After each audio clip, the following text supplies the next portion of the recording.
ಜಿಲ್ಲೆಯ ಸುರಪುರ ಮತ್ತು ಹುಣಸಗಿ ತಾಲೂಕುಗಳಲ್ಲಿ 557ಕ್ಕೂ ಹೆಚ್ಚು ಅಂಗನವಾಡಿ ಕೇಂದ್ರಗಳಿಗೆ ಸರ್ಕಾರದ ಆದೇಶದಂತೆ ಕೊಡುವ ಆಹಾರ ಪದಾರ್ಥ ಸಾಮಗ್ರಿಗಳಲ್ಲಿ ಅರ್ಧದಷ್ಟು ಅಂಗನವಾಡಿ ಕೇಂದ್ರಗಳಿಗೆ ಕೊಟ್ಟು ಉಳಿದ ರೇಷನ್ ಮತ್ತು ತತ್ತಿಗಳನ್ನು ಜಿಲ್ಲಾ ಮತ್ತು ತಾಲೂಕಿನ ಹಾಗೂ ಗುತ್ತಿಗೆದಾರರು ಶಾಮೀಲಾಗಿ ಲೂಟಿ ಮಾಡುತ್ತಿದ್ದು, ಈ ಬಗ್ಗೆ ಕ್ರಮ ಕೈಗೊಳ್ಳುವಂತೆ ಕರ್ನಾಟಕ ರಾಜ್ಯ ದಲಿತ ಸಂಘರ್ಷ ಸಮಿತಿ ಜಿಲ್ಲಾಧಿಕಾರಿಗಳಿಗೆ ಸುರಪುರ ತಹಶೀಲ್ದಾರರ ಮುಖಾಂತರ ಮನವಿ ಸಲ್ಲಿಸಿದ್ರು. ನಮ್ಮ ಮನವಿಗೆ ಸ್ಪಂದಿಸದೆ ವಿಳಂಬವಾದರೆ ದಿನಾಂಕ 8/1/2026ರಿಂದ ನಮಗೆ ನ್ಯಾಯ ಸಿಗುವವರೆಗೆ ಸುರಪುರ ನಗರ ಮಹಾತ್ಮ ಗಾಂಧಿ ವೃತ್ತದಲ್ಲಿ ರಸ್ತೆ ತಡೆದು ಪ್ರತಿಭಟನೆ ಮಾಡಲಾಗುವುದು ಎಂದು ಕರ್ನಾಟಕ ರಾಜ್ಯ ದಲಿತ ಸಂಘರ್ಷ ಸಮಿತಿ, ಕರ್ನಾಟಕ ರಾಜ್ಯ ದಲಿತ ವಿದ್ಯಾರ್ಥಿ ಒಕ್ಕೂಟ ಹಾಗೂ ಕರ್ನಾಟಕ ರಾಜ್ಯ ದಲಿತ ಮಹಿಳಾ ಒಕ್ಕೂಟ ಸುರಪುರ ತಾಲೂಕುಗಳಲ್ಲಿ 557ಕ್ಕೂ ಹೆಚ್ಚು ಅಂಗನವಾಡಿ ಕೇಂದ್ರಗಳಿದ್ದು, ಈ ಎಲ್ಲ ಅಂಗನವಾಡಿ ಕೇಂದ್ರಗಳ ಮಕ್ಕಳಿಗೆ ಪೌಷ್ಟಿಕಾಂಶವಿರುವ ಮತ್ತು ಇತರೆ ಸಾಮಗ್ರಿಗಳು ಸರ್ಕಾರದ ಆದೇಶಕ್ಕಿಂತ ಅರ್ಧದಷ್ಟು ರೇಷನ್ ಅಂಗನವಾಡಿ ಕೇಂದ್ರಗಳ ಮಕ್ಕಳಿಗೆ ಕೊಟ್ಟು 60% ಭಾಗ ರೇಷನ್ ಜಿಲ್ಲಾ ಮತ್ತು ತಾಲೂಕು ಮಟ್ಟದ ಅಧಿಕಾರಿಗಳು ಮತ್ತು ಏಜೆನ್ಸಿಗಳು ಸೇರಿ ಲೂಟಿ ಮಾಡುತ್ತಿದ್ದಾರೆ. ಅಧಿಕಾರಿಗಳು ಮತ್ತು ಏಜೆನ್ಸಿ ಸರ್ಕಾರಕ್ಕೆ ಮತ್ತು ಅಂಗನವಾಡಿ ಮಕ್ಕಳಿಗೆ ಕೈಗೆ ಬಂದ ತುತ್ತು ಬಾಯಿಗೆ ಬರದ ಹಾಗೆ ಮಾಡಿದ್ದಾರೆ.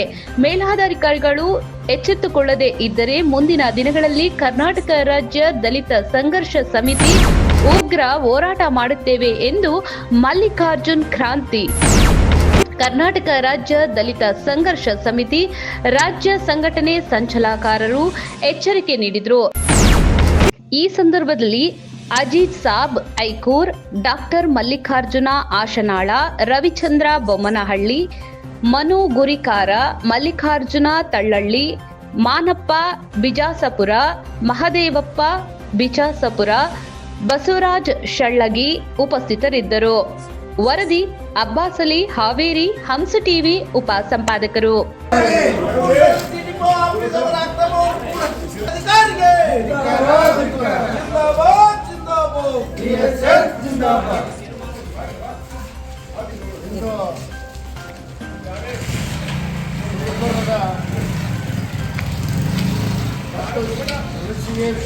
ಎರಡು ತಾಲೂಕಿನ ಸೇರಿ 577ಕ್ಕೂ ಹೆಚ್ಚು ಅಂಗನವಾಡಿ ಕೇಂದ್ರಗಳಿದ್ದಾವೆ. 577ಕ್ಕೂ ಹೆಚ್ಚು ಅಂಗನವಾಡಿ ಕೇಂದ್ರಗಳಿಗೆ ಆಯಾ ಮಕ್ಕಳ ಜನಸಂಖ್ಯೆ ಆಧಾರವಾಗಿ ಗುಂಪಿಳಿಸಬೇಕು. ಸರ್ಕಾರದ ಆದೇಶದ ಪ್ರಕಾರ ಯಾವುದೇ ಅಂಗನವಾಡಿ ಕೇಂದ್ರಗಳಿಗೆ ಇಲ್ಲಿಯ ಏಜೆಂಟ್ಗಳು ಮತ್ತು ಜಿಲ್ಲಾ ಮತ್ತು ತಾಲೂಕಾ ಮಹಿಳಾ ಮತ್ತು ಮಕ್ಕಳ ಕಲ್ಯಾಣದ ಅಧಿಕಾರಿಗಳು ಕೇಂದ್ರಗಳಿಗೆ ಮಾರ್ಗದರ್ಶಿಸಲಿಲ್ಲ. ಇಳಿಸಿ ಉಳಿದಂಥ 60% ಆಹಾರ ಮತ್ತು ಸಾಮಗ್ರಿ ಪೌಷ್ಟಿಕಾಂಶಕ್ಕಾಗಿ ಏನು ಕೊಡ್ತಾರ ಅವುಗಳಲ್ಲಿ 40% ಮಾತ್ರ ಮಕ್ಕಳು ಕೊಟ್ಟು ಉಳಿದು ಜಿಲ್ಲಾ ಮತ್ತು ತಾಲೂಕು ಮಟ್ಟದ ಅಧಿಕಾರಿಗಳು ಶಾಮೀಲಾಗಿ ಏಜೆನ್ಸಿ ಜೊತೆಗೆ ಬೇರೆ ಕಡೆ ಲೂಟಿ ಮಾಡಿ ಮಾರಾಟ ಮಾಡುವಂಥ ಕೆಲಸಕ್ಕೆ ಸುಮಾರು ವರ್ಷಗಳನ್ನು ನಡೆದ.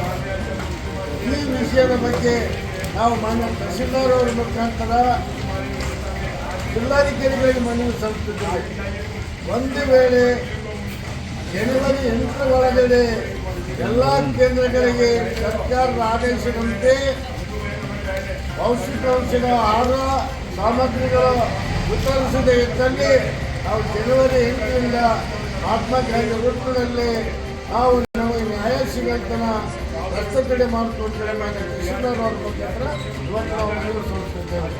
ಅದಕ್ಕಾಗಿ ಇವತ್ತು ಮಾಧ್ಯಮ ಸ್ಥಳದಲ್ಲಿ ಮನವಿ ಮಾಡ್ಕೊಂಡ್ರೆ ನಾವು ಯಾವುದೇ ಅಂಗನವಾಡಿ ಕೇಂದ್ರಗಳನ್ನು ವಿಸಿಟ್ ಮಾಡಿ ನೋಡ್ಬೋದು.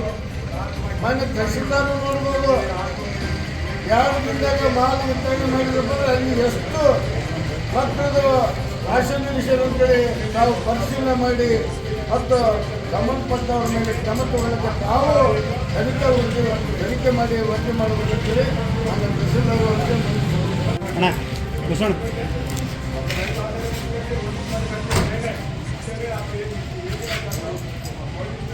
ಮುಂದೆ ಬರ್ರಿ. ಹೌದೌದು. ಗೊತ್ತಣ್ಣ ನಿಮ್ಮ ಬಗ್ಲಾಗಿದ್ದು